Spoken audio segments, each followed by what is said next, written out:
الرحمن علم القرآن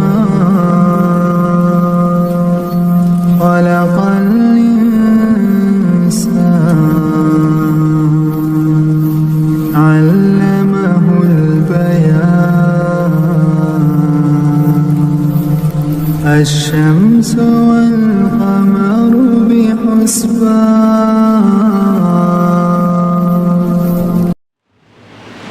அஸ்ஸலாமு அலைக்கும் வரஹ்மத்துல்லாஹி வபரகாத்துஹு. 9வது நிறைவேற்று அதிகாரம் கொண்ட ஜனாதிபதி தேர்தல் நடைபெற இருக்கிறது.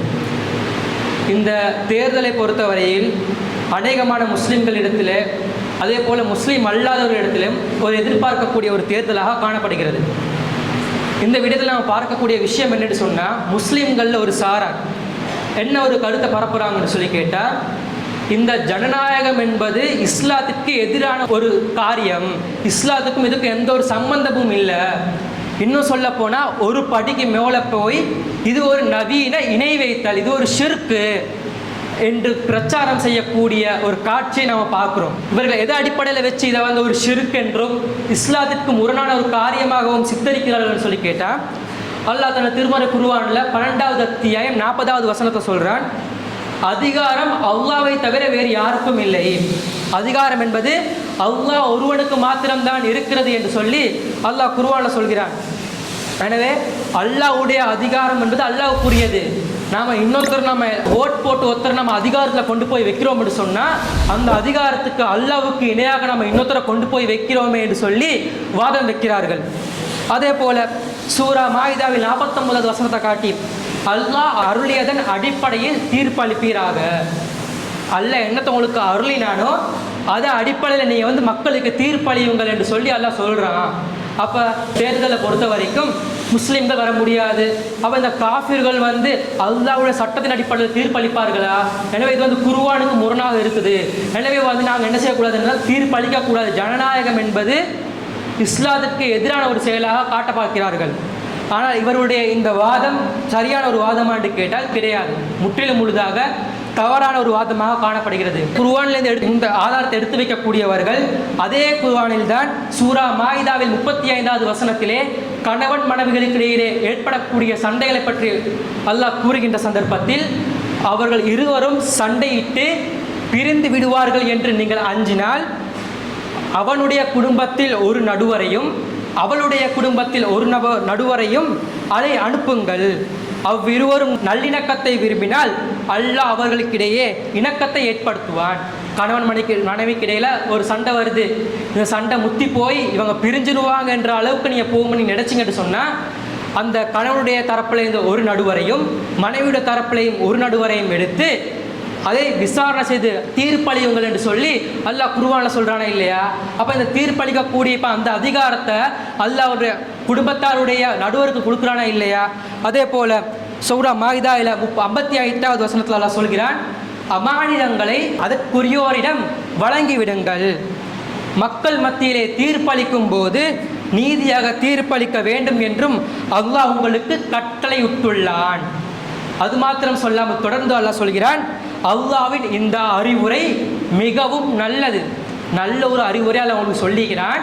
நீங்கள் என்ன செய்யுங்கன்னு சொன்னால், அமானிதங்களை அதற்குரியோரிடம் ஒப்படைங்க, அதே போல் நீங்கள் மக்களுக்கு மத்தியிலே தீர்ப்பளிக்கும் பொழுது நீதியாக நடந்து கொள்ளுங்கள் என்று அல்லாஹ் சொல்கிறான். அப்போ இந்த குர்ஆன் வசனத்துக்கு இவர்கள் எடுத்துக்காட்டக்கூடிய அப்போ வசனம் அப்போ முரணாக காணப்படுமா இல்லையா?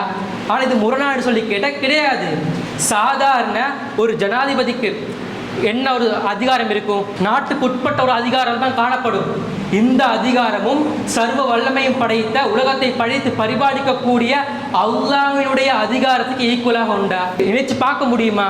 ரெண்டு அதிகாரமும் வேற வேற. எனவே இவர்கள் காட்டக்கூடிய இந்த ஆதாரத்திற்கும் இவர்கள் கூடிய இந்த கருத்துக்கும் எந்த ஒரு சான்றுமே கிடையாது. அதே போல் எங்களுக்கு எல்லாத்துக்குமே தெரியும், மக்காவில் இருந்த ஒரு சாரார் வந்து அபிசீனியாவுக்கு ஹிஜ்ரத் செஞ்சு போகிறாங்க. ஒருத்தர் ஹிஜ்ரத் செஞ்ச ஒரு நாட்டுக்கு அடைக்கலமாக போகிறதாக இருந்தாலும் என்ன அர்த்தம்? அபிசீனியாவில் இருக்கக்கூடிய சட்ட திட்டங்களுக்கு அவங்க கட்டுப்படுத்த நடக்கணும். ஒருத்தர் இந்த நாட்டிலேருந்து இன்னொரு நாட்டுக்கு அடைக்கலம் பெற்று போகிறார் என்று சொன்னால் அவங்க ஈக்கக்கூடிய சட்ட திட்டங்களுக்கு கட்டுப்பாடு தான் வாழ. அப்போ அபிசீனியாவில் என்ன முஸ்லீம் ஆட்சி நடந்து கொண்டு இருந்துச்சு. மன்னர் நஜ்ஜாஷி அவர்கள் அபிசீனியாவுக்கு மக்கள் யுத்தம் செஞ்சு போகும்பொழுது கிறிஸ்தவராக இருக்கிறார். அப்போ ரசூலுல்லாஹ் தடுக்கலையே, நீங்கள் எப்படி போவீங்க? அல்லாஹ் குர்ஆனில் சொல்லிக்கிறானா இல்லையா? இந்த அல்லாட அருளியதன் அடிப்படையில் மக்களுக்கு தீர்ப்பளிக்க சொல்லிக்கிறானா இல்லையா? எனவே நீங்கள் என்ன செய்யக்கூடாது, நாட்டுக்கு போயிருக்கக்கூடாதுன்னு சொல்லி ரசூலை தடுத்திருக்கணுமா இல்லையா? ஆனால் ரசூலுல்லாஹ் என்ன செய்கிறாங்கன்னு சொன்னால் அனுமதிச்சிருக்கிறாங்க.